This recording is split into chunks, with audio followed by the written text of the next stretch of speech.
Good morning, ladies and gentlemen. Hi there. Bonjour, bonjour à toutes, bonjour à tous. Bienvenue. We are very delighted and happy that you are joining us here today. So a very warm welcome to all of you. And today, I think you all know, we seek to engage you, key stakeholders, and among you, industry, retailers, NGOs, governments, we seek to engage you to agree a response to the prospect of air freight bans being imposed by European organizations. And yes, I know this is not the first time we have met on this subject, and for sure, it won't be the last time, because we all know that this is an extremely relevant matter and subject. And that means that we must relentlessly share and exchange the latest research on the impact of air freight, fresh produce from developing countries. And yes, we must relentlessly raise awareness of air freight impacts, not only among European organizations, but also among the general public. And that is quite a task. And everyone is needed to get there. And today, ladies and gentlemen, we are in Brussels. My name is Simon van Trier, and I'm delighted to be a moderator here today.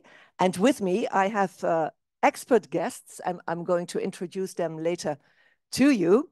And I have an interesting panel also with me here in front of me in the press club in Brussels, for those who were able to make it to Brussels or who are located in Brussels. So we are happy to have those dedicated guests here as well at the Brussels Press Club. So a warm welcome to you all here as well.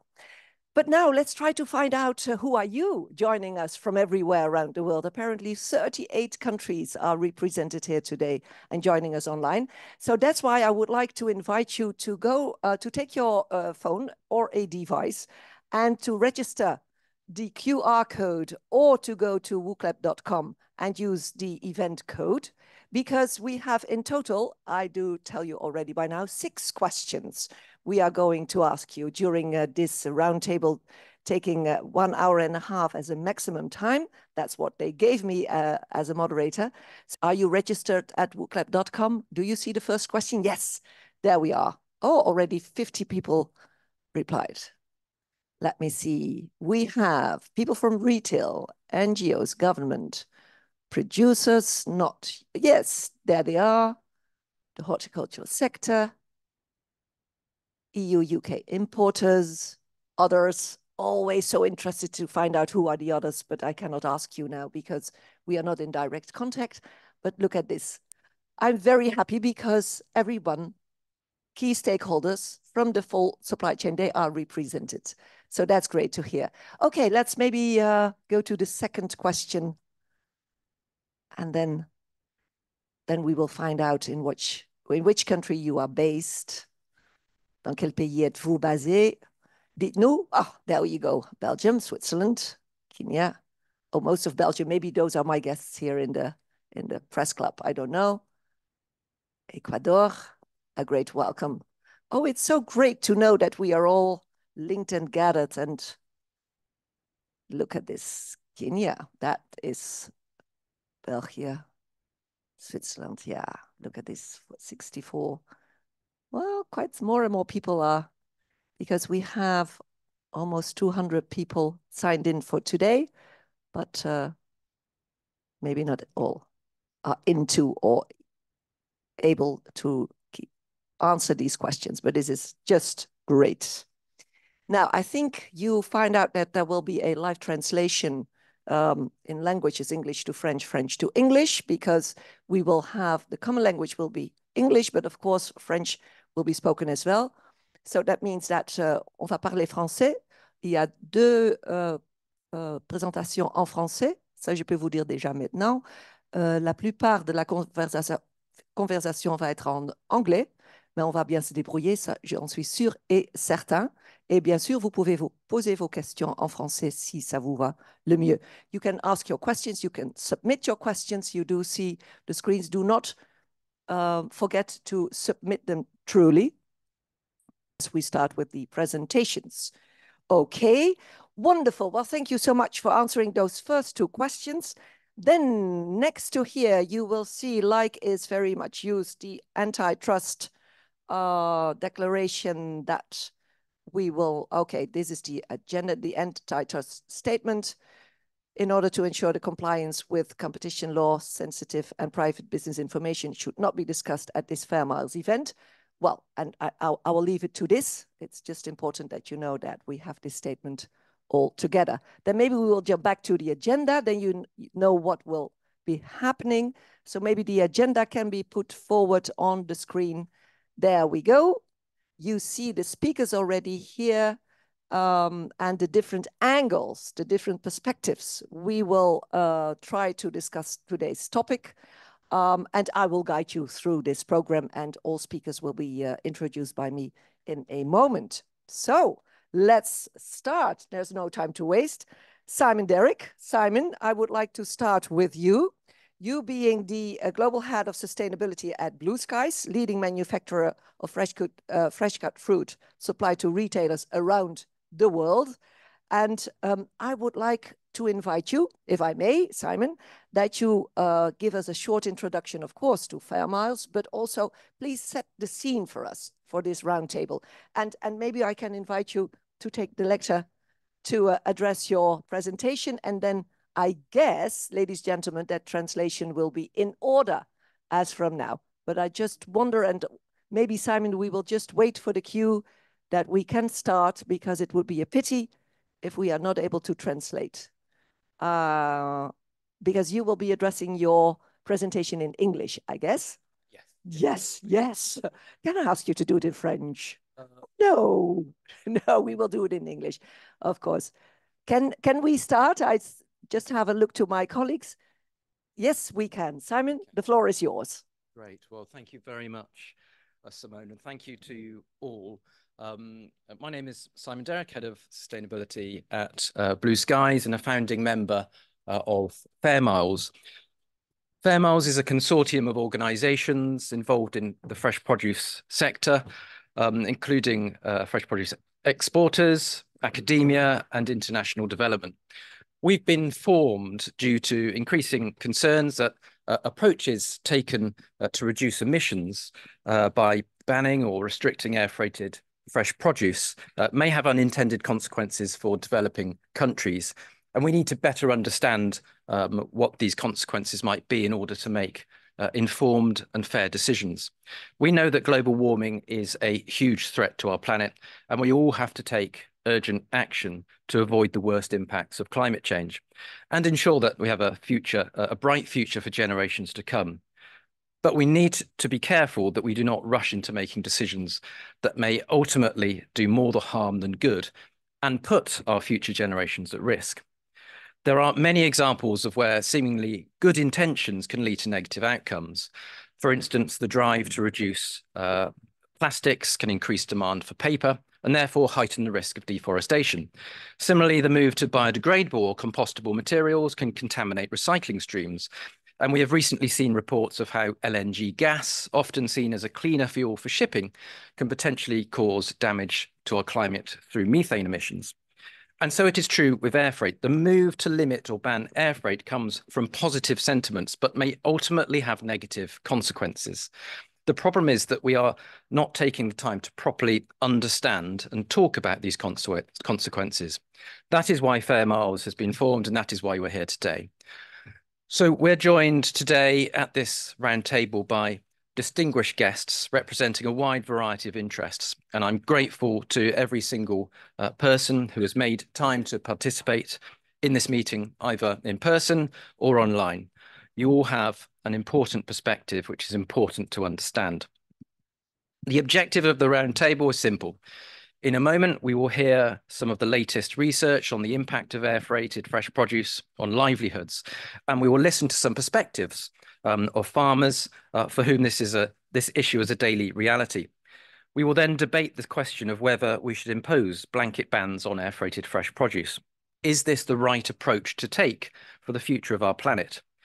And if not, then how do we guide policymakers, decision makers and buyers to ensure that we are protecting livelihoods in some of the world's most vulnerable communities, but that we can also achieve net zero? After all, both are inextricably linked and so should not be treated in isolation. So I wish to thank you all once again for joining us today. And I will now hand back to Simone, who will introduce our first intervention. Thank you. Well, thank you so very much, Simon. This is a great introduction on Fairmiles, better understand what is at stake here, and also having introduced the different angles here for today. So thank you very much. And then, James, may I invite you to take the floor. You, as a development economist and author of the Fairmiles Recharting the Food Miles Map, that was published quite some years ago, but still relevant by, among others, Oxfam, if I was well informed. And you are a strategic advisor supporting clients to make sustainable economic and defensible investment decisions. And I think we saw you as well in London. That was only last year that we talked about the same subject. But again, new research and new insightful information will be shared by you. Thank you so very much for being with us. And the floor is yours. Okay, good morning, everybody, and online. I'm James McGregor, and I'll be just taking you through a little bit of what we've done in the past and some recent research, some of the headlines that we're getting, which will bring data that brings evidence, that brings to life this story about the air freight bans and the reason for Fairmiles. Slides? Yep. Okay, so in the past, and we're talking about 17 years ago, we worked together as a supply chain, as a consortium, as a large group of NGOs, industry stakeholders, government officials around Europe and specifically around the UK, looking at how the food miles concept was being used as a decision-making basis by retailers and consumers. Now, when you look at the evidence, and that's what we did, we looked at the evidence, the trade evidence, the livelihood evidence. This was not the case. Food miles was not good for the planet and was not good for livelihoods. Now, looking on today, 17 years later, similar arguments are being made about stopping or reducing the amount that we import from developing countries because of the distance. Now, this is because of very positive stories around the European Green Deal and a range of other net zero approaches which are being taken by governments and by businesses. However, what we'd like to highlight is that this trade with developing countries includes a lot of livelihoods, some of the best farmers working in the sun, working with comparative advantages that benefit greatly from this trade. Next slide. Ultimately, this is about decision-making. How do businesses, how do consumers, how do governments make decisions about this? It's complex. As Simon was saying, this is a difficult space. Do we have the right data? Do we have enough data and enough knowledge and enough understanding to make trade-offs between carbon emissions and the SDGs and ultimately the livelihoods of people in developing countries? And what would that look like if we did have that data? How would we be able to balance this? Ultimately, there's a lot of history, there's a lot of trade theory, there's a lot of concepts, and there's a lot of noise on these issues. What we are aware of from the data 17 years ago and today, that trade is very good for everybody, for consumers here in Europe and for producers in developing countries. Air freight is at the pinnacle, the value pinnacle, the most valuable for all of that. But ultimately, this on the screen, this is the challenge that we have. How do we help businesses to make these decisions? So what we're doing in Fairmiles is we're putting some of the evidence together. Next slide. And as part of that evidence, we'd like to ask you a question. So if everybody can go to the questions on the we'll clap. Yeah. We'll clap. Yeah. Sorry. That's quite a word. My French isn't that good, eh? Yeah. Okay. Ultimately, we know that it's really important to get food to people around the world. We hear a lot about the high emissions. If you Google this, you'll hear a lot about the high emissions, the high energy from transporting food around. But actually, what is the evidence on this? Do we have a shared understanding of that? There's we'll give you the answers in a minute. Yeah. I can see a large number of people are going for the second one there, 1 to 5, which might tell us more about the boundaries that we've put in rather than anything else. Okay, that's great. 50, okay. Yeah, 54 people replied already. Okay, so 60% of you, well done, 3/5, are correct.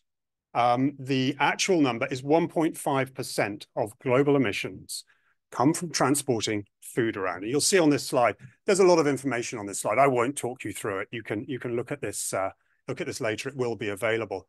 But of that 1.5%, that is helping food security in countries regions like Europe, but it's also helping people around the world, the producers and all those within the supply chain. A very small percentage, 0.16%, is flown by air. So we are talking about a very small part of the supply chain here. And when we're talking about coming from producers exporting from developing countries or the global south to regions like Europe, we are talking about some of the countries that have produced the fewest carbon emissions, historically and currently. So there's a justice angle here, and Ebenezer will be talking more about that just now. Next slide, please. There are also a range of questions that we have to look in here, but one of the things that we see is that there are lots of economic benefits from this. Here are some pictures from Ghana and Kenya of operations from organizations that are producing for export to Delhaize. You can buy a lot of these products there. Next slide, please.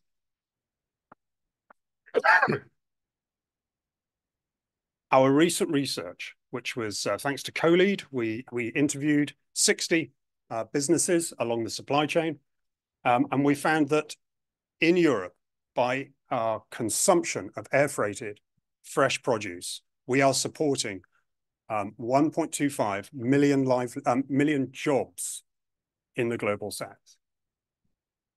And that translates to at least 18 million livelihoods. By livelihoods here, we mean children, families, dependents who would not have access to these sorts of economic benefits without this trade.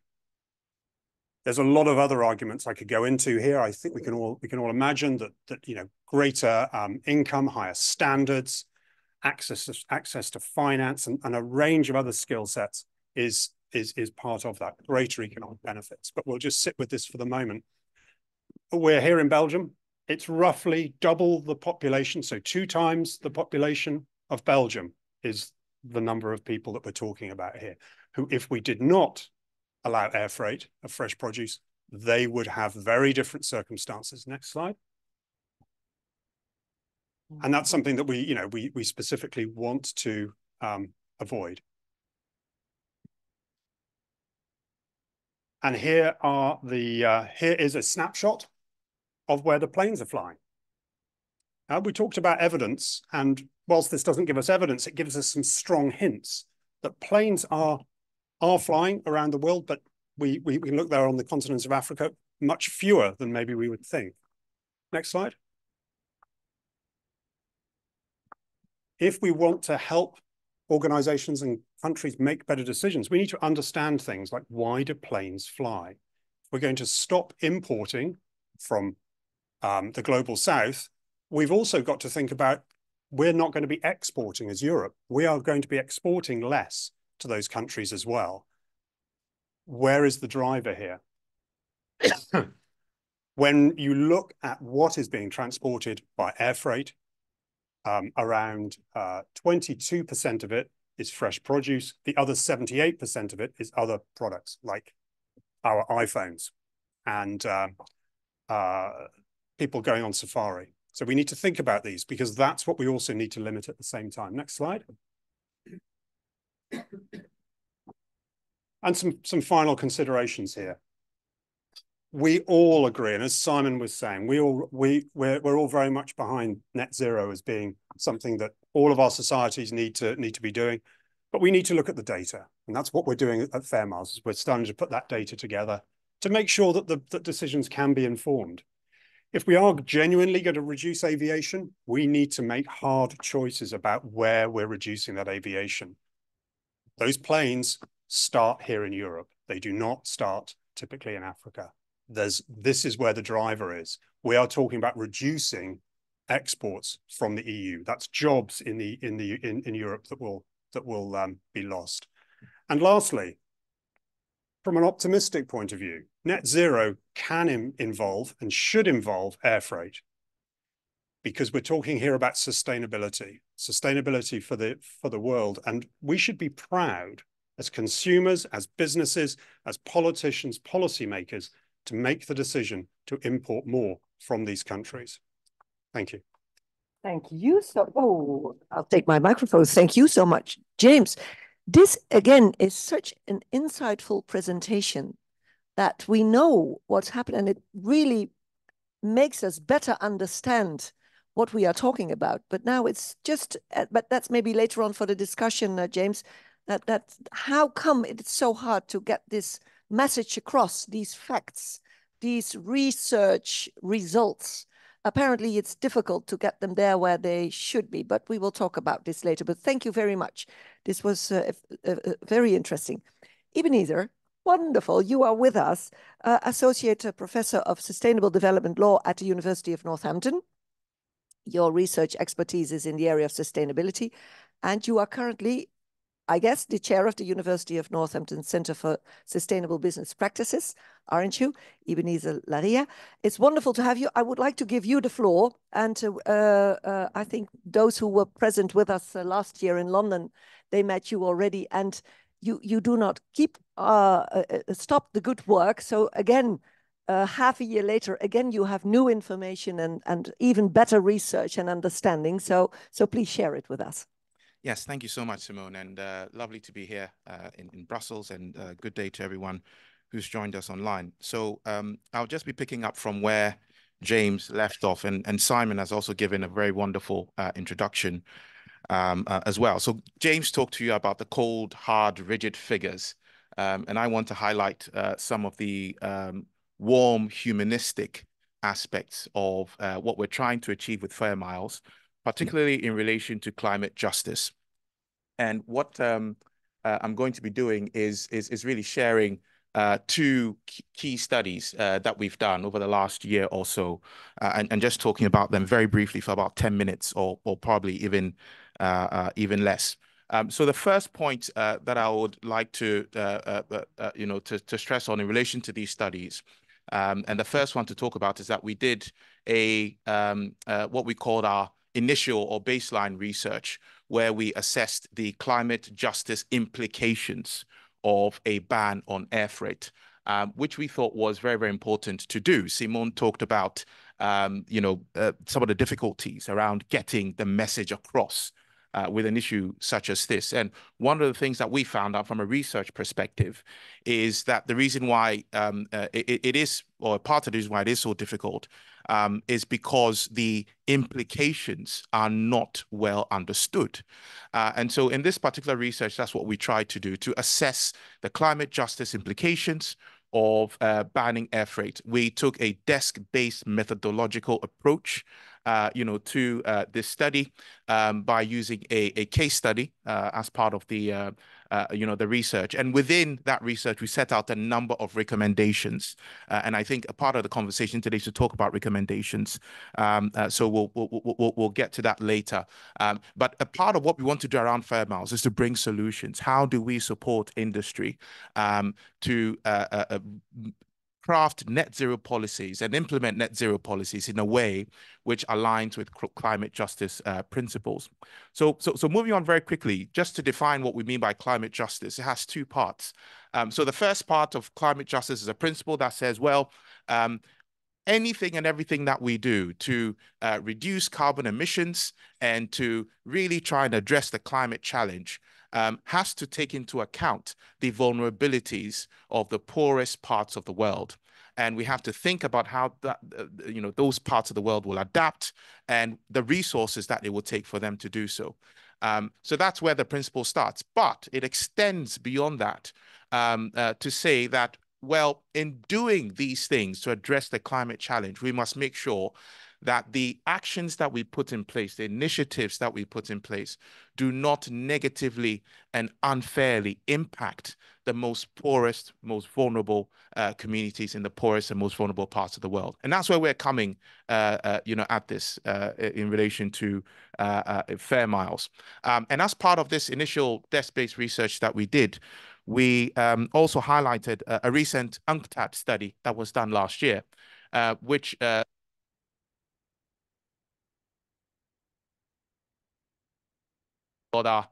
commodity dependent. So these are countries that rely on the sorts of goods that are transported by air freight. Goods which, by the way, would not be transported if air freight did not exist, because a lot of them are agricultural, a lot of them are fresh, they are highly perishable, and the only way to get them around the world is to transport them by air freight. So the second study that we did is a more recent study with the support of CoLead, where we conducted a survey of growers and exporters. 53 of them in total took part, representing 21 countries from the global south. And we took a lot of data, but in addition to sort of the cold hard numbers, we wanted to find out what the participants thought about bans on air freight and the impact that it has upon them. So I have on here two word clouds that I'd just like to talk through very, very briefly. The first one is a word cloud that was generated from a question that we asked the participants about, what is important for their business, right? When you look at their business models, and if they're thinking about how their businesses are going to grow and thrive in the future, what is the key thing? And you can see in that first word cloud there that the one word that pops up big, bright in the middle is air freight. And we get from the data analysis, the qualitative data analysis that we did, that word came through very, very strongly indeed. And then the second word cloud that you see at the bottom there is related to a question that we asked of the participants who took part in the survey, where we said, well, if you are already experiencing some limits that have been placed by some of your clients on air freighted produce, what is the impact that those limits have had on your business, right? And even in a socio-economic context, and you can see there, it's unequivocal, lost jobs. That's the key impact factor there. So finally, just sort of summarizing all of these key impacts, what does all of this mean? Because I think for us, as part of this discussion, one of the key questions that we need to answer is whether indeed we are being presented with a false choice, right? Which says, well, you can either have net zero without supporting livelihoods, or you can have the livelihoods and not get to net zero. And we think that is a false choice. We can have both at the same time, and we can reach a balanced approach whereby we are able to attain net zero, but at the same time maintain the livelihoods that rely on air freight. And we see this in other studies that we have done as well in terms of the key impacts. In 2021, 2022, we did a research study where we looked at the social impact of the operations of Blue Skies, that is a fresh produce company, on the local community in Ghana. And our studies found that the local operations of Blue Skies in Ghana generates a social value of more than $11 million within a year.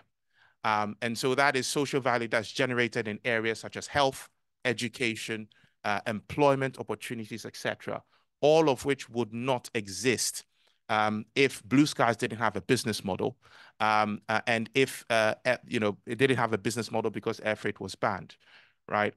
So just to round up, and before I hand back over to Simone for us to continue to the next part of this, we have key questions to answer, which is that is a ban on air freight, or is a limit on air freight really going to achieve net zero, or is it going to do something else? We think that from a research perspective, there is a better way to do this, and we would like to offer that support and that help to industry. Thank you very much for listening. Over to you, Simon.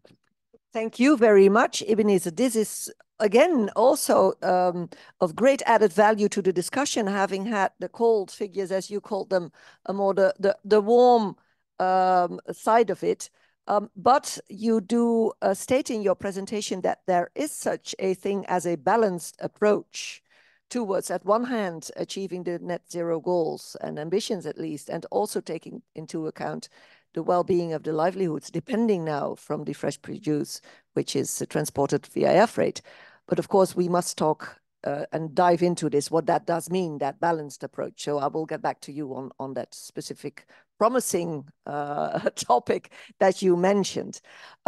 Yes, in a moment, let's add a new perspective to it, dear ladies and gentlemen. I'm just checking out with the organization.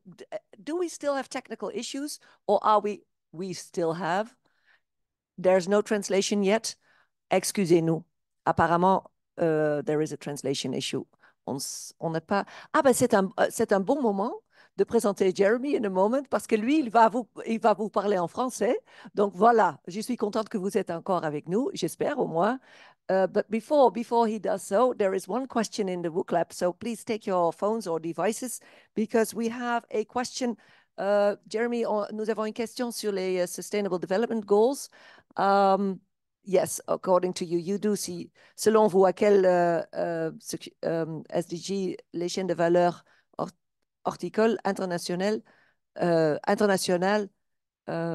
do they contribute? Yes, you see the question, and please try to give an answer to this question. Of course, there are more Sustainable Development Goals you can hand in here. Et je suis sûr et certain que vous allez adresser quelques mots là-dessus, Jeremy Knops. Yeah, but we take some time to give the answers. Yes, there are so many sustainable... You only have 5? Yeah, we only have 10 answers yet, so we take a moment. On va prendre un petit moment. Comme ça, Jeremy, vous pouvez bien regarder, parce que je voudrais bien avoir vos commentaires là-dessus. Si vous êtes d'accord là, ou apparemment, tous les Sustainable Development Goals. C'est bien ça que vous allez voulu prouver, non? Maybe that's what you wanted to prove. I don't know, Jeremy, what you had in mind with this question. But de toute façon, il y a beaucoup de Sustainable Development Goals sont en contact avec. Ouais. Et c'est bien, il y en a tellement. Voilà. You might be speaking English, Jeremy. Maybe better. I'm going to ask the organization what they do prefer to check the chat. Is there maybe, is it better for Jeremy to talk in English, to deliver his presentation in English better than French? Okay. Is that okay for you, Jeremy? For sure. It is. Yes, you are that flexible as you are. Please take the floor already, Jeremy Knops. Jeremy holds a master's degree in business engineering from the Solvay Brussels School of Economics and Management, appointed as General Delegate of COLEAD already since June 2019, isn't it, Jeremy? Thank you very much, Simona. Yeah, it's a wonderful position as well, no? Being General Delegate of COLEAD and standing here. Yes, of course you stand here. Yeah.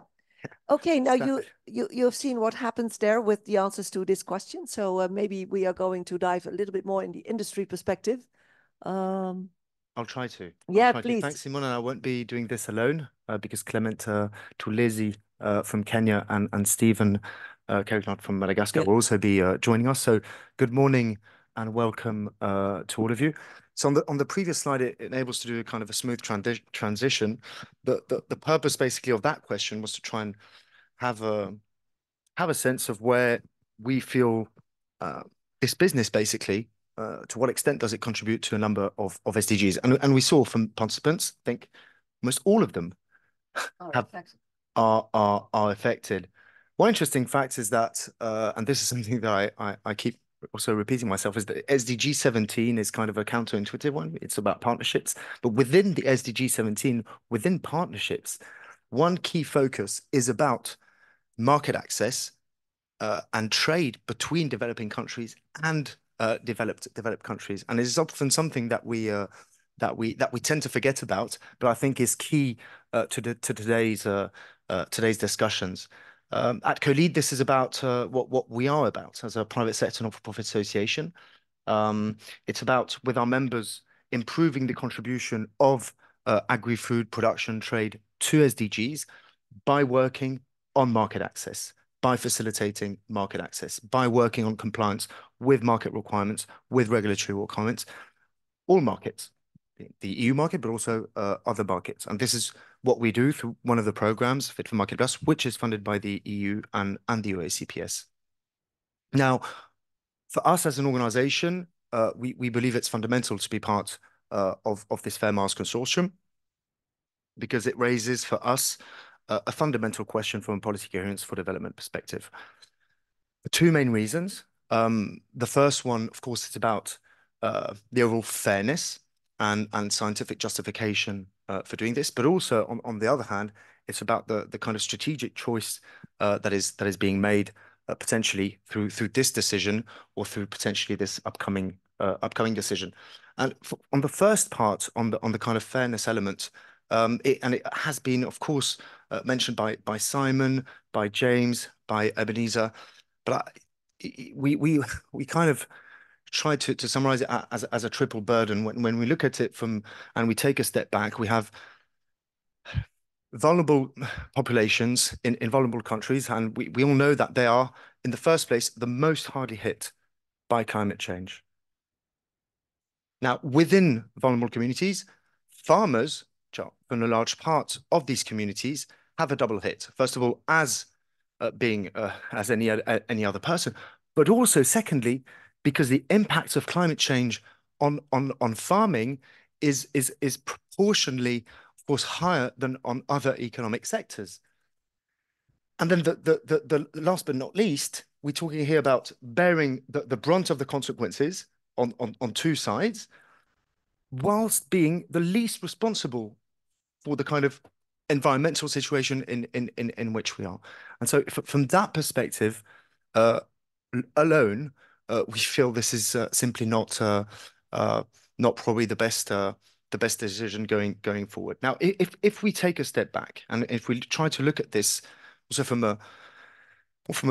a positive angle, and it was referred to through James and presentation, there have been substantial investments that have been made over the years in recognition of the key role this trade plays in contribution to SDGs. Now, investments made by, of course, the international community, but also, and most importantly, of course, from entrepreneurs, producers, companies themselves, investments in terms of skills, competencies, infrastructure, equipment, systems that have been put in place.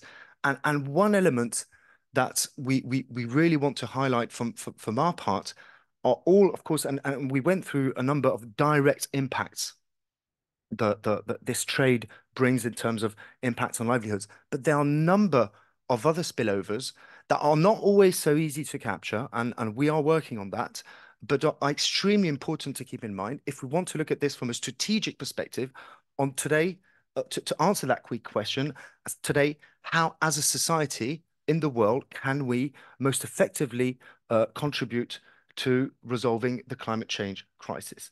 Now, we feel that these trade flows are key leverage or vectors and dissemination channels to bring more structural responses, proportionate responses to some of the issues our societies are facing, being in Europe or in the developing world.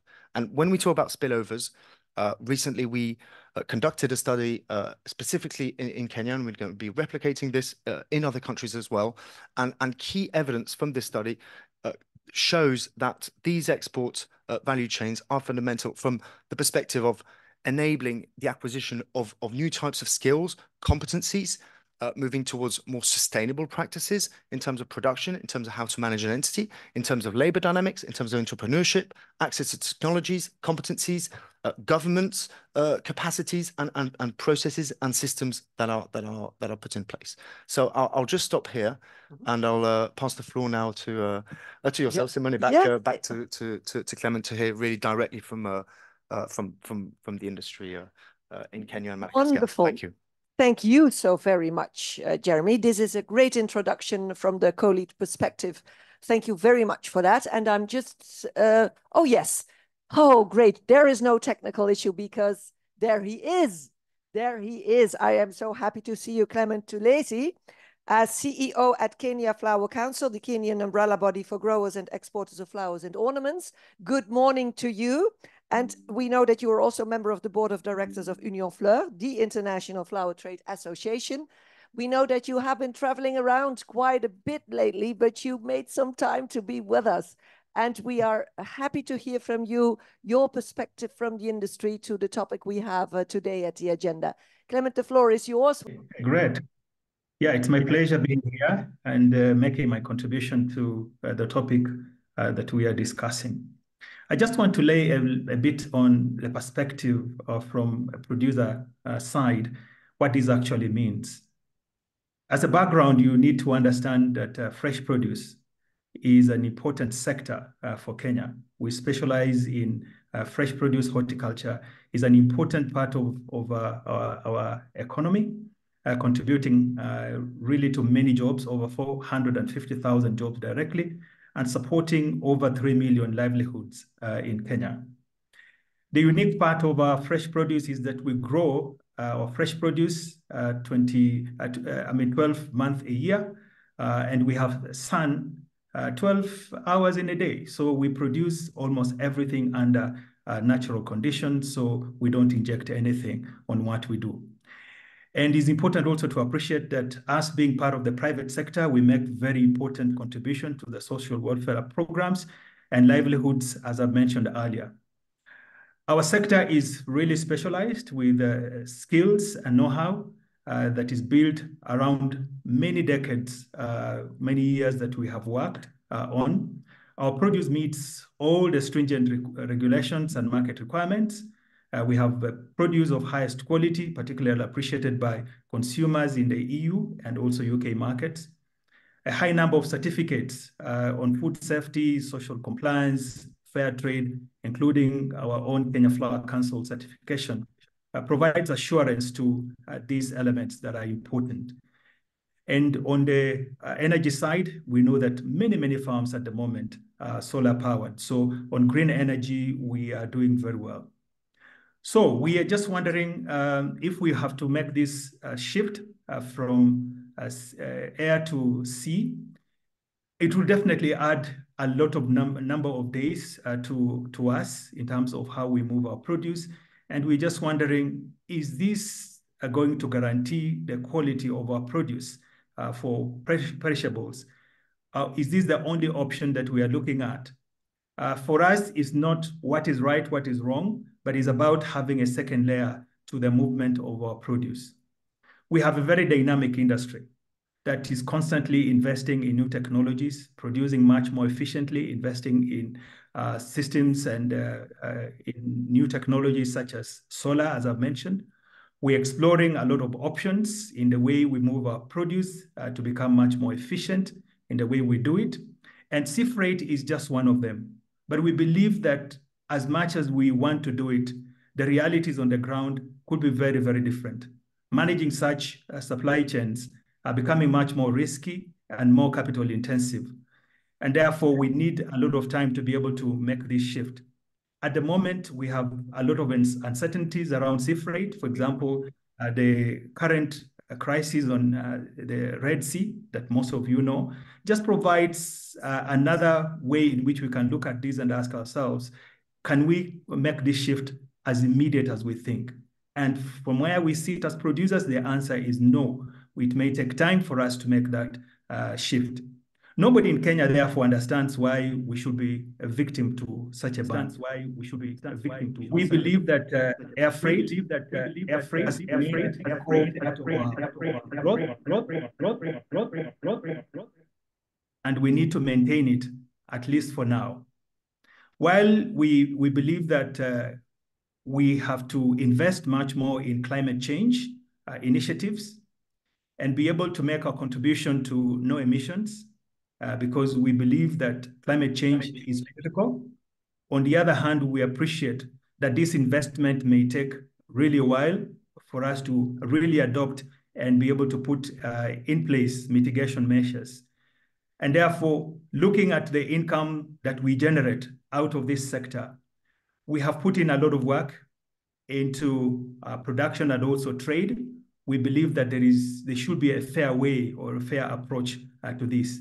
Otherwise, we'll be hit twice. Mais il est important que ce soit un commerce équitable parce que sinon nous serons à la double peine, si j'ose dire. Actually going to impact a lot of livelihoods, as we know. La réalité, c'est que pénaliser le transport aérien pour transporter nos marchandises, eh bien, serait...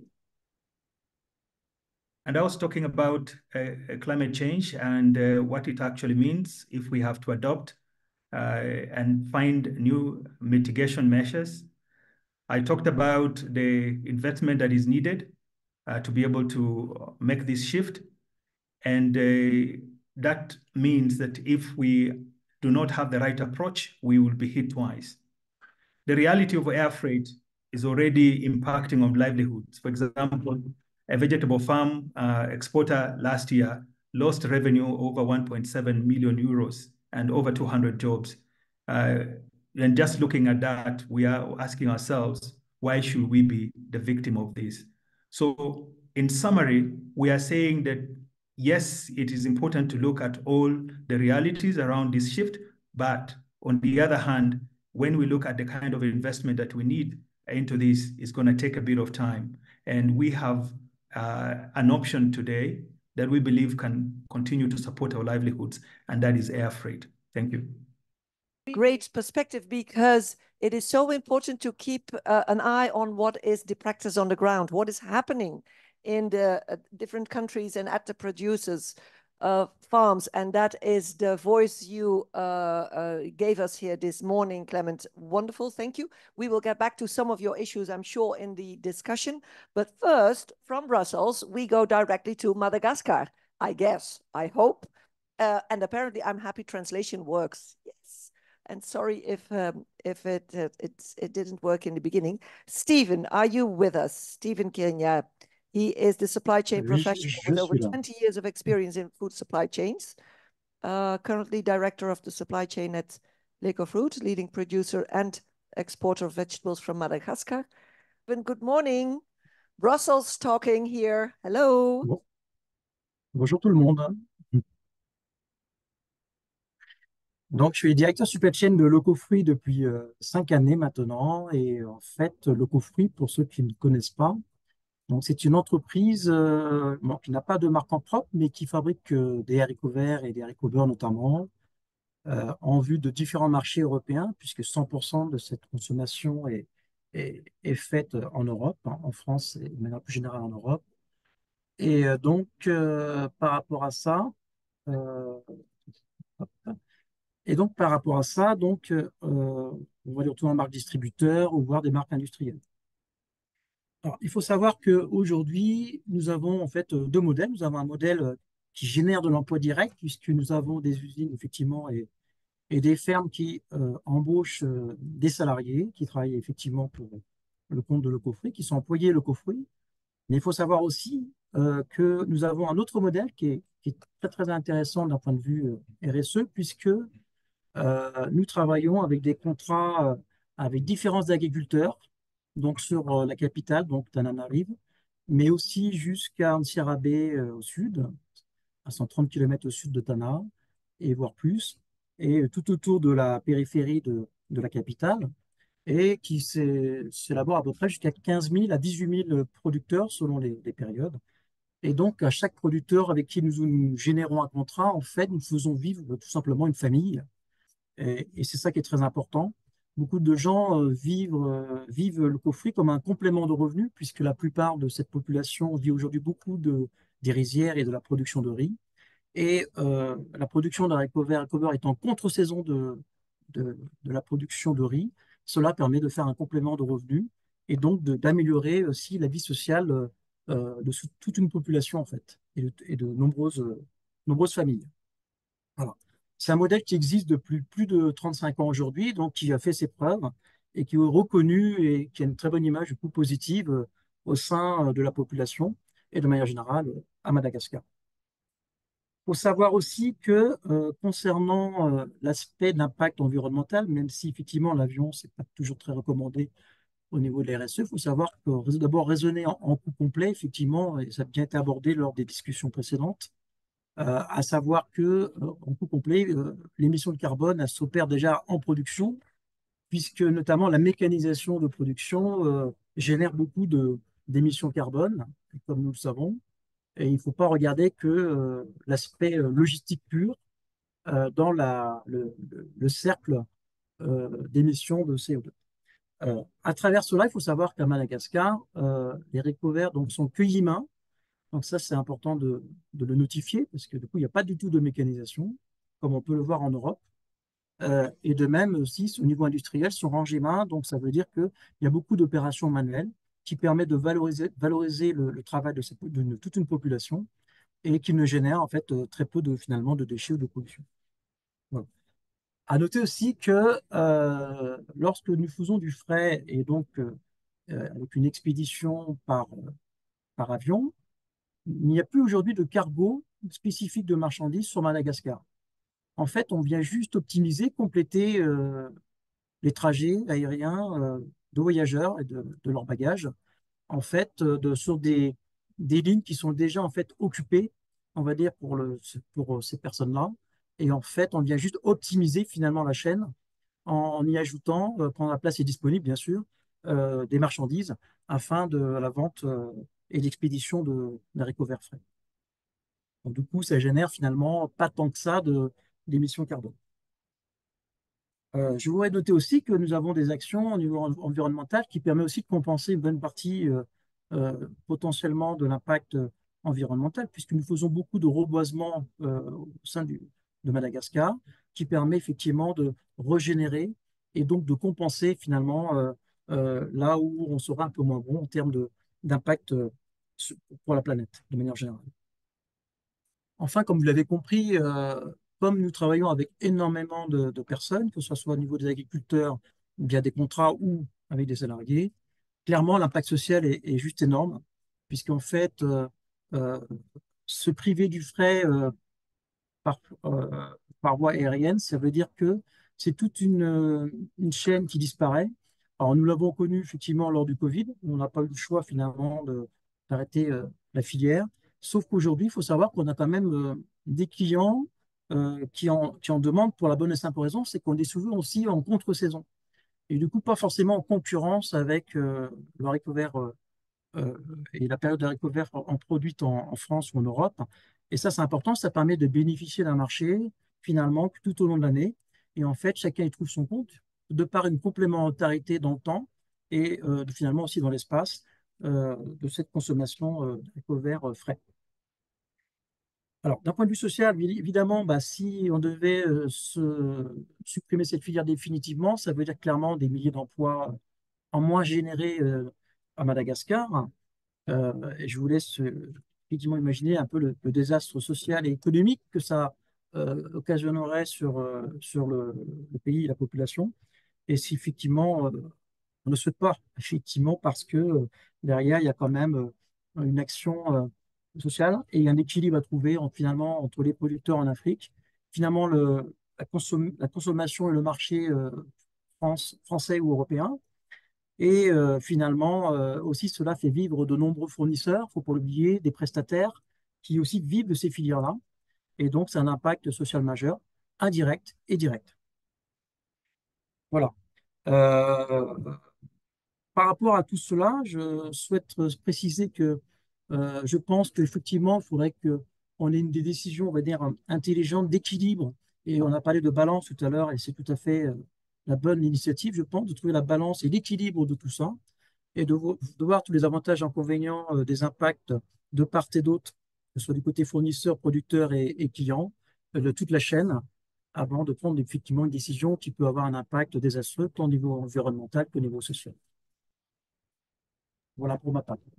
Voilà, mais merci beaucoup, Steven, pour votre bref témoignage. Comme celle de Clément, ça nous donne vraiment une information qu'on a besoin si on veut vraiment trouver la balance d'équilibre. C'est ça qu'il faut prendre en compte, bien sûr, ce qui se passe à Madagascar, comme Clément a raconté. Donc, merci beaucoup. Restez avec nous. Peut-être on va avoir des questions pour vous là plus tard. Some super interesting questions. And I do warn you, panelists, you will be challenged by, among others, Andreas from IPD, but also from Mira Bernardi.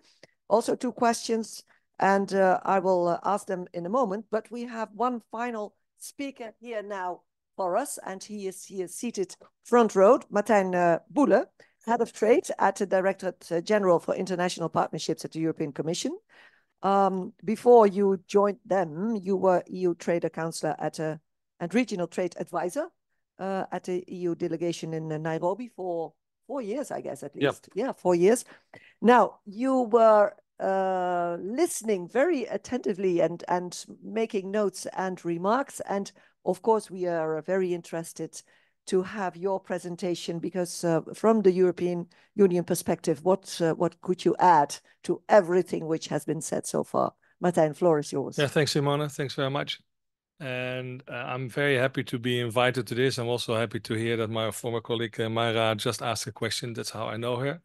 And also, I'm very happy to speak just after my brother Clement, which I've done many times before on this topic. So it feels like a warm bath and family again. When I was preparing, I was thinking, what can I add to this discussion? I think what we've heard until today, it's the issue on livelihoods and the link with livelihoods and climate change that has been brought very, very clear forward. I won't say much on that. But from a Commission's perspective, as you know, fighting climate change is one of the major pillars of the von der Leyen Commission. We hear about net zero 50, fit for 55, farm to fork, sea bomb deforestation, and all those kinds of regulation and directives that are being put in place. Won't talk about them today. You can ask me afterwards, but don't worry, I won't talk about those now. But what is essential is what speaks from this is that the EU basically made the decision also in the publication of its new trade policy review in 2021, to combine with the trade and sustainable development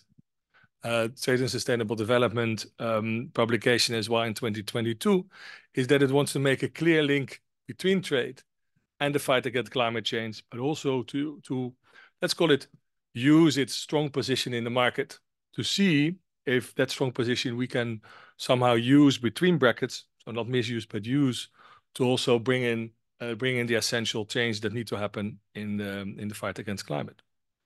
And of course, the question is, how do we do that? Well, I already mentioned a few of those regulations, but also what you do not hear is that we forbid stuff.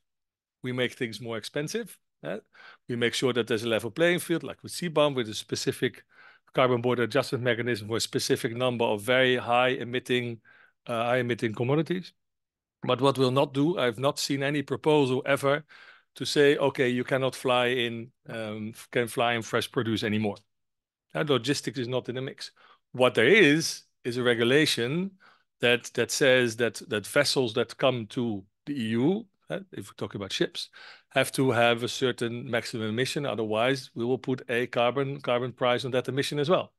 And I'm sure there will be a carbon price at some point on air freight, but it will not be specific for that commodity. That will not happen. So that's the thinking from our perspective.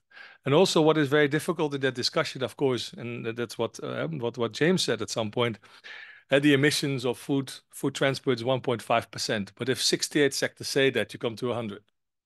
And that is kind of the discussion also in the EU, is that every sector said, yeah, but I'm only 1.5, I'm only 2.5, I'm only 3%. So please start somewhere else. That's not to say that. So that is the dilemma that we are facing with, and that is why it's very important to understand here that as the EU we don't have a policy on this. We let the markets decide, and that is of course why we are here. But at the same time, once choices are made, we like to help the market. Like we've done a lot of work with Clement and others in Kenya, but already started during COVID and the lack of air freight capacity, but also afterwards to at least have, that's what I like, what Clement says, to have the second layer of transport, to have the alternative to air freight. Because in Kenya, it was 70% of the air freight was suddenly lost during COVID. And for that, particularly from the perspective of maintaining the livelihoods. Also, what I would like to add as well is that one of the things that I'm sure, and also the EU is helping with, is to make sure and to looking into, is also on the production side. On the production side, that also all the crops that are being produced in itself can also have the impact on climate as well. And there's also the climate effect that we should not forget in this mix. Of course, today we're talking about logistics, but I just have to mention that if we look at every little aspect in its isolation, we do not see the big picture, and then we see, well, then we don't have to solve this issue because it's only as a very relatively small impact.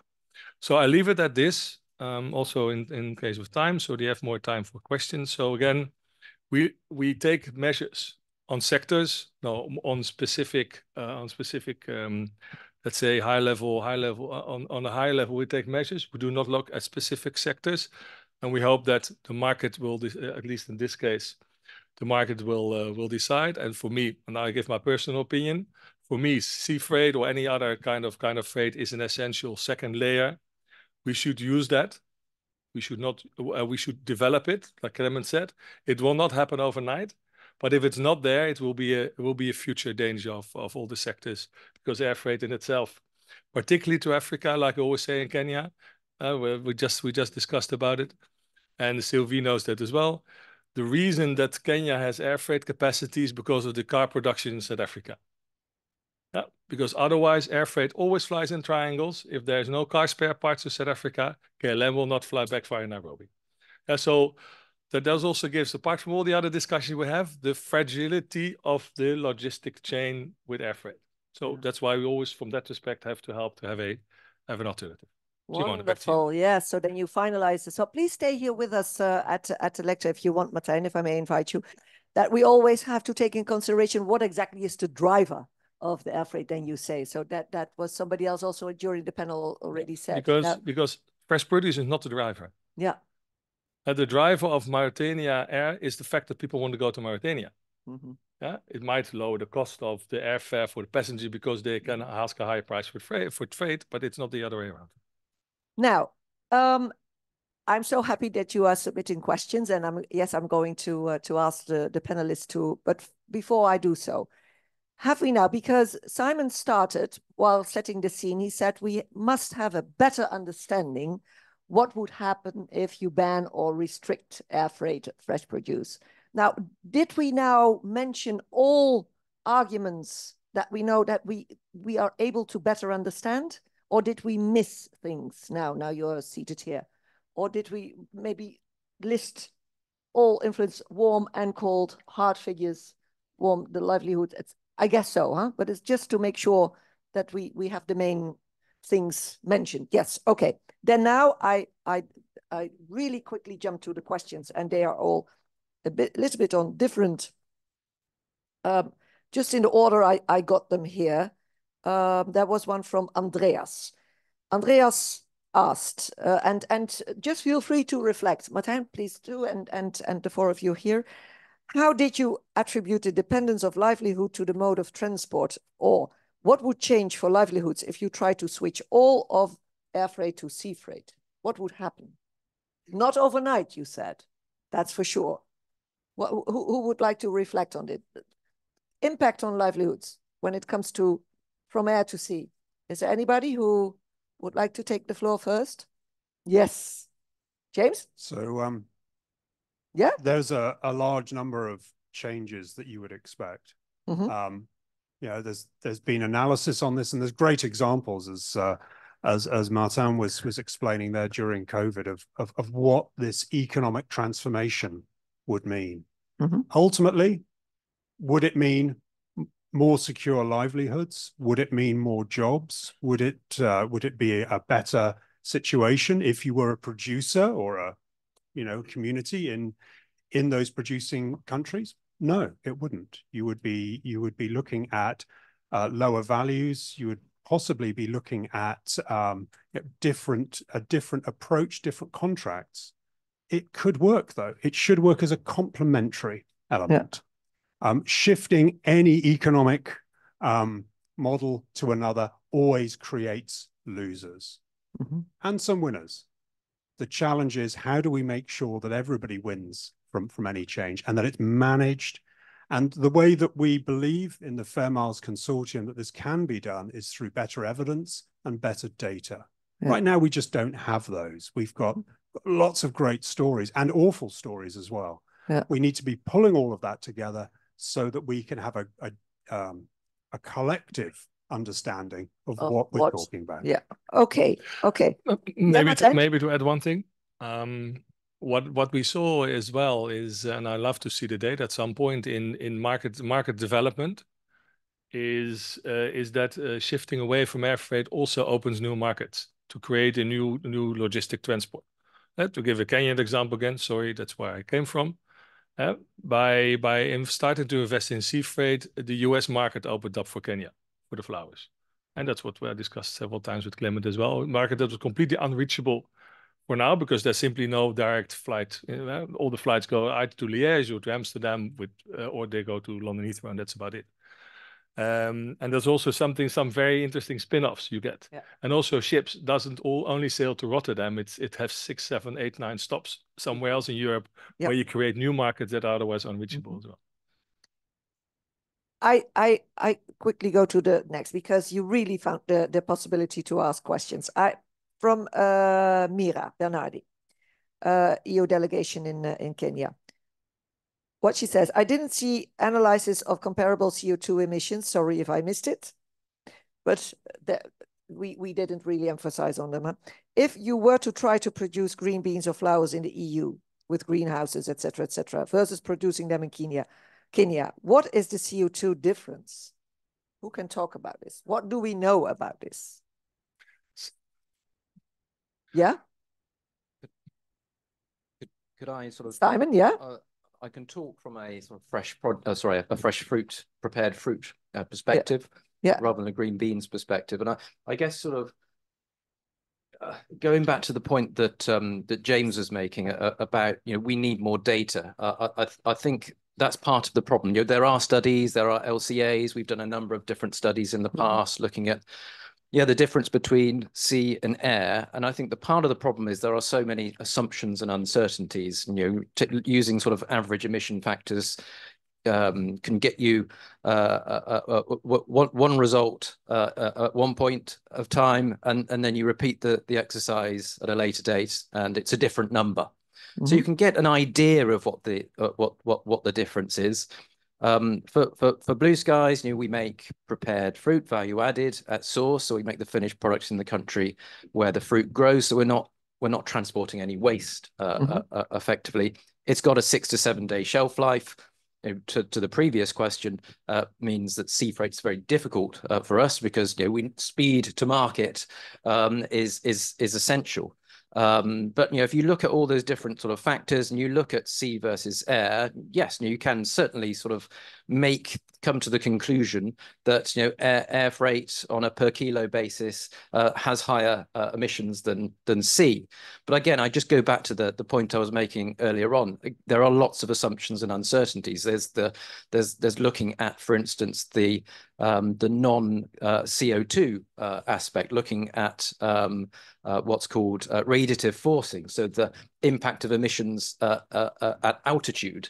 And actually, if you take that into account, that's what gives you often the biggest difference. Whilst if you don't take that into account, you're just purely looking at CO2, actually sea versus air is almost the same. And again, sort of, you can look at things like waste. If you are to sea freight something and because it's highly perishable, it might arrive at its destination, and it might be rotten. That might not be, the waste, the emissions associated with the waste might not always be taken into account with those emissions. And what the consumer ultimately does with the produce, if you've got lower quality produce, it's thrown into the bin and it goes to landfill, then what are the impacts around that too? So I guess the question, the answer is there are lots of unknowns. There was no answer there. There were 10 different questions raised by you. But then if this is the case, how do we proceed from here then? Because this is what is often asked for. So how can we compare those CO2 emissions, for example, like the question was? Yes. Ebenezer. Yeah, thanks, Simone. So I think, well, the answer is we have to do more research. In our previous, in one of the studies that I talked about, we did a comparative analysis of CO2 emissions, across different sectors of commerce. So we're looking at, air freight, the other modes of transport globally. And what we found was that, comparatively, we had lower carbon emissions for air freight compared to other modes of transport, including sea freight. But we've got to go at a more granular level, as well, and looking at it from sort of a granular industry perspective. So I guess the answer is we need more research, and that's part of the solution that I was talking about. And obviously we will come to that. But I think that the simple answer is that we need more information to be able to help reach certain conclusions at a granular level that we cannot reach right now. But what we do know now is that the approach that is being taken of banning air freight isn't necessarily going to work, either environmentally for the environment or socially for people. So that we do know. So we can progress from there. Okay. We will come to that balanced approach where we are searching for. Martijn, I have a question for you. Oh my God. Yeah. From Nick Hazelden. Do you know Nick? No. Okay. Nick is asking, airline passenger volumes are expected to double by 2042. Are the EU planning to limit the growth of passengers travel into out of Europe? 80% of the fresh produce is carried in passengers' aircraft bellies. Growth in passenger volumes gives developing countries opportunity to increase supply to the EU. Producers are looking to invest in growth to take advantage of this opportunity. Is there an approach from the EU when it comes to passenger volumes? Well, like I already said, we don't have policies on a specific sector. What we do is try to make carbon more expensive. That means that if the market price plus the carbon price becomes too high, people might fly less or not, or they decide to spend more money on the same plane ticket and spend something on something else. So you cannot forbid people to travel. You cannot forbid planes to fly, but you can make it more expensive. And that is what is the whole carbon trading mechanism, which is now will be extended to most likely to, like I said, be now extended to vessels. Will also extend at some point. I think that's my personal opinion. There's no policy for that yet, but it will be at some point. There's a lot of pressure on the tax-free, being the kerosene being tax-free, flying being tax-free, and all of that. That's something you can expect, depending on, of course, on the elections in June, but still. So there are no plans, but the general plan is to make CO2 emissions more expensive. So you can expect flying to become more expensive. What you, by the way, already saw after COVID, that's not because of CO2 from the EU, that's because of airline prices, airline just increasing their prices. Because we also haven't talked about the fluctuation in prices of air freight, even neither compared to others. And it's interesting on the data, because we in Kenya were doing now, before I left, we started the research indeed on the air freight to sea freight CO2 emissions. Generally accepted that actually is sea freight is less, but more interesting, of course, producing in Kenya has a smaller CO2 footprint than generally producing in Europe, depending where you get the depending where you get the heat from in the greenhouses. Yeah. If you get it from gas, yes. If you get it from renewable energies, or you get it from heat from data centers that have to give up the heat, etc., then the picture becomes completely different. So it really depends on the variables. Yeah.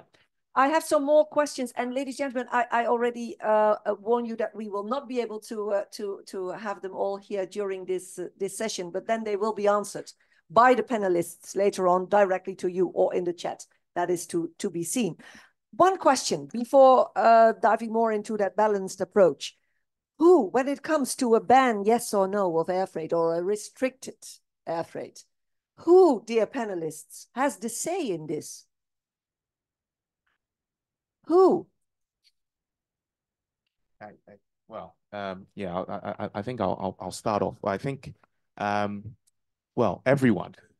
It appears to me is the right answer. Everyone has to have a say in it, and all perspectives have to be taken into account. If we are to reach a position that benefits everyone.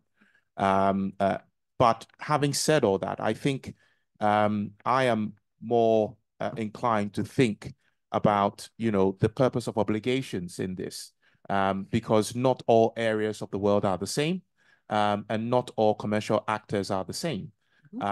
And there are some people to whom we owe a bigger sense of obligation because we have broader shoulders, and because we owe them a bigger sense of obligation, because we've got broader shoulders, we've got to pay much more stringent attention to how things are impacted on them in terms of the actions that we take. So everybody has to have a say, but I think we must ensure that the louder voices are from the areas or the parts of the world, who frankly need this trade more than everybody else. Yeah.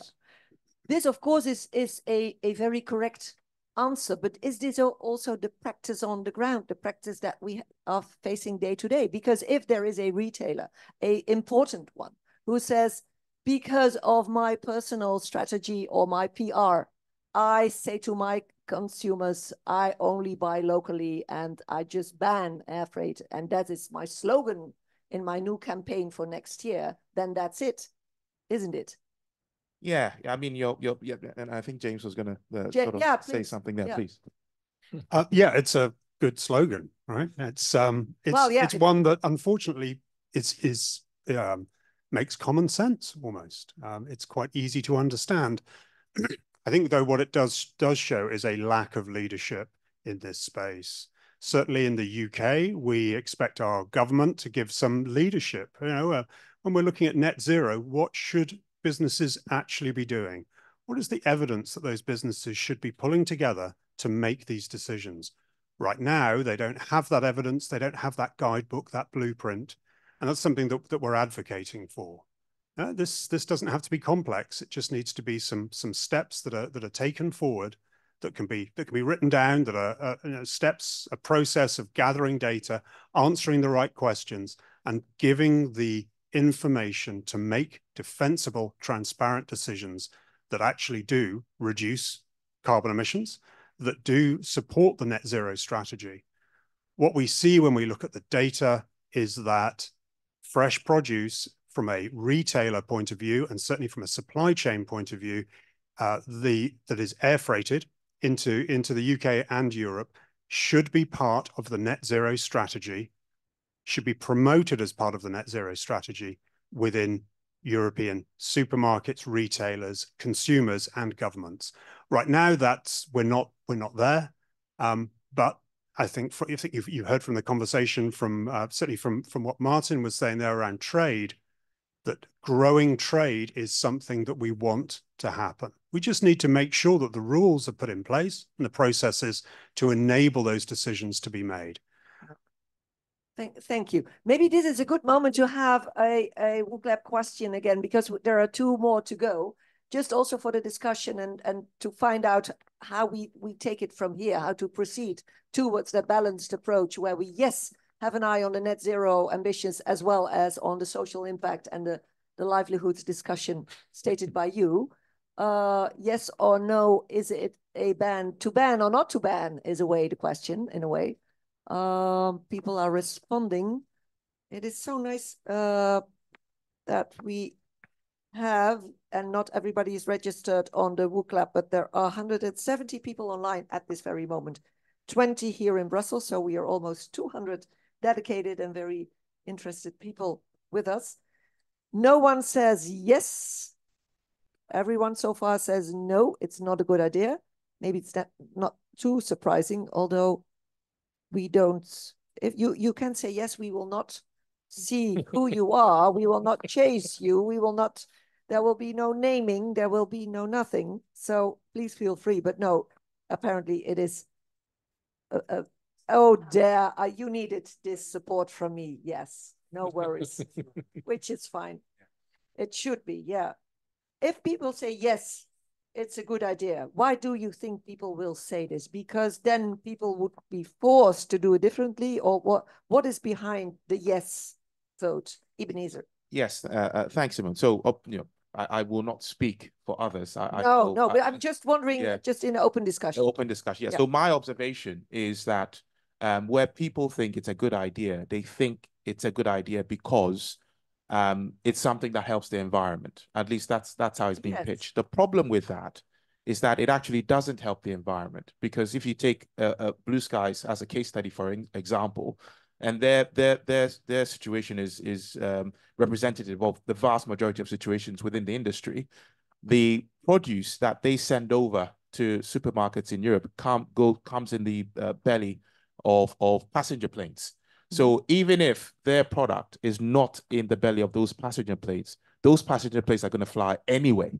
Yep. So you're still going to get the emissions. And if those cargo holds in those passenger planes are not full up of fresh produce, they're going to be full up of something else, because the airlines will, find other products to transport. Yep. So whether you ban it or not, the emissions are still going to happen. So it's not really addressing the environmental concern. A ban on air freight isn't really addressing the environmental concern that you think it's going to address. Okay. Yeah. Now, dear ladies, gentlemen, if it's the two of you and Ebenezer, because I just asked him what could be the reason to say yes, and you had a completely different reason to say yes, other than Ebenezer stated, then please contact Ebenezer directly and tell him, because no, that would be nice, because within the Fairmile construct and the co-lead construction, it's nice to find one another's arguments, because we need each other to get things done. So this is really an open invitation to have direct contact with the panelists, and you know how you can find them. So I really, this is an open invitation to have to take the floor with each other. And then maybe the last question, because you have your device in your hand, what would you like to see as a next step? And then let's finalize to that balanced approach, where we have all issues in mind. That would be a mind map, because maybe, dear panelists, try to give some words to a balanced approach. What would that mean? How can we, because you said it should be possible. Simon, what is? Yeah, I think, well, I mean, James said it earlier. I think what is needed, are those guidelines to be able to inform responsible decisions, because at the moment we don't have those. And what should be in those guidelines, I think, the kind of things that we've been talking about. We talk a lot about carbon emissions, and as I was saying earlier, we need more and better data in that area, but we also need more and better data on all of the other aspects, some of which we're talking about today, just because it's not had that coverage. We've not been talking about the livelihood impact previously, but we need to. So I think understanding all of these different factors, social, the economic, and the environmental, to inform those policy decisions, those procurement decisions, and ensure that we are being responsible in the approach that we take, is what we need. And I think that would be something that we put forward as a next step, if you like. Can we develop guidelines to help inform those decisions? Yeah. James, could you add something to a balanced approach? And you see the answers coming in the word cloud over there. It's super interesting and very positively committed, I would say, what I do read there, but please comment. Yeah, balanced decisions are something that everybody finds difficult when we've not got enough information to make those decisions. And so pulling together more data points, more voices on this, I think is really important. We heard from Clement in Nairobi. He had some numbers to hand, and he begins that helps draw, paint that picture of the challenges and ultimately the opportunity that we have. We need to be looking at this optimistically. We can grow this trade. We will grow this trade because there's going to be more passenger flights, as one of the earlier questions pointed out. And it's something that we need to find the best way of leveraging for the global SDGs, so that we're not only being net zero, but we're actually being a true global leader from Europe and the UK. And I think that's well within our grasp. And frankly, I think it's something that the vast majority of consumers are behind. There is always going to be some re-education, and there's always going to be some negative stories around this. But ultimately, that's part of generating a flourishing market that's going to continue growing. Yeah, great. Jeremy, anything to add to this? A lot has been said. We have to. Yes, thank you. Is this working? Yeah, I guess so. If not, you take James. It's working. Yeah. No, just add quickly, maybe the need also, and within the Fairmiles Consortium, to pursue our efforts in creating this space for the dialogue and for exchanging ideas, which can be different with different arguments, but creating the space for the discussion in order to be able to host that exchange of data, of information, and ultimately lead us where it has been suggested in terms of guidelines to make better informed decisions, but creating the space, the trust between stakeholders to be able to have these conversations in the first place. Wonderful, thank you.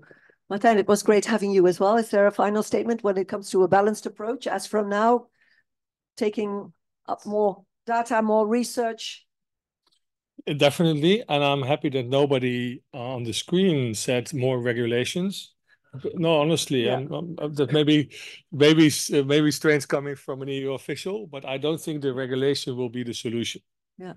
And that's why I really liked this discussion, because it brought forward the exact dilemma that exists and the solutions that are there. So, like I said, if we can bring this further and have it indeed the right point is where to support each other, then there's a good future in this.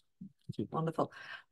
As I said, ladies and gentlemen, too many questions, but they will all be answered. But I have one super interesting from a retailer. And Simon, maybe I wanted to ask you as well, because you did set the scene if we did do our best and do the good things. But now a question from a retailer joining us. Thank you very much.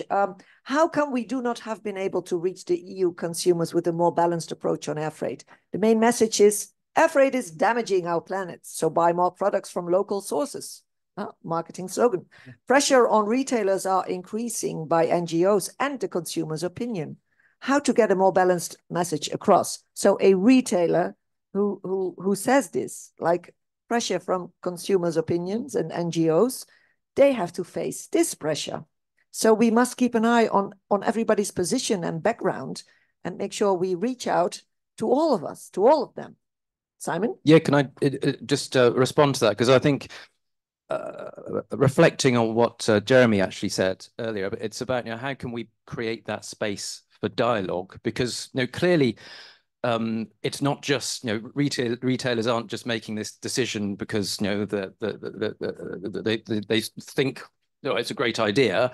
They're influenced by NGOs. They're influenced by their consumers. Their customers are asking for this or suggesting this. So actually, we also need to be engaging with the NGOs, with consumers, getting our messages across in the public domain, whether that's through the media or by other means. Because at the moment, we're, as I said at the beginning, we're not really talking about it. And so, if we can create that space where there is dialogue, where we can have open, transparent, and fair discussions, balanced discussions, then I think that will help in terms of ensuring that any guidelines that we develop are going to actually work. So yeah, it's about dialogue. Yeah, and that's what we did for the last hour and a half. When it comes to you, because you did set the scene. You were a great organizer, and with all the others behind this, so we did the right thing. The right topics today were addressed. Yeah, no, absolutely. Well, I think there's a lot more talking to do, and I'm conscious that obviously we can only cover so much in an hour and a half, and but we will continue, and I think this is obviously just part, just an early stage, one step towards what will likely be more engagement, more dialogue, and more to come from Fairmiles. Wonderful. We'll keep an eye on you, and I do thank all panelists. Martin, thank you very much. Thank you, Jeremy, James, Ebenezer, and Simon. Thank you, Clement. Thank you. And merci beaucoup, Stephen de Madagascar. Merci beaucoup pour avoir été avec nous ce matin. We do thank all people joining us live at this roundtable discussion. I said in the opening that this has not been the first time we have met on this subject. It will not be the last, which has been fully confirmed by Simon, because apparently we just started. There's still a lot of research to do. We need data, we need information, but for sure, most important, we need each other. So hopefully you will keep on coming up. And if you say, I would like to be in the panel, I would like to give the best of myself also to contribute to this discussion and to make sure that we create and raise awareness among European organizations and public in general, then please feel free to come to Fairmiles, to come to co-lead, and then for sure we will meet again. So thanks once more. Please accept our apologies for the technical bugs we had to face and were not able all the time to resolve. Next time, I'm sure that will be better. Thanks once more, and hopefully see you next time. Thank you, and have a wonderful day. Bye.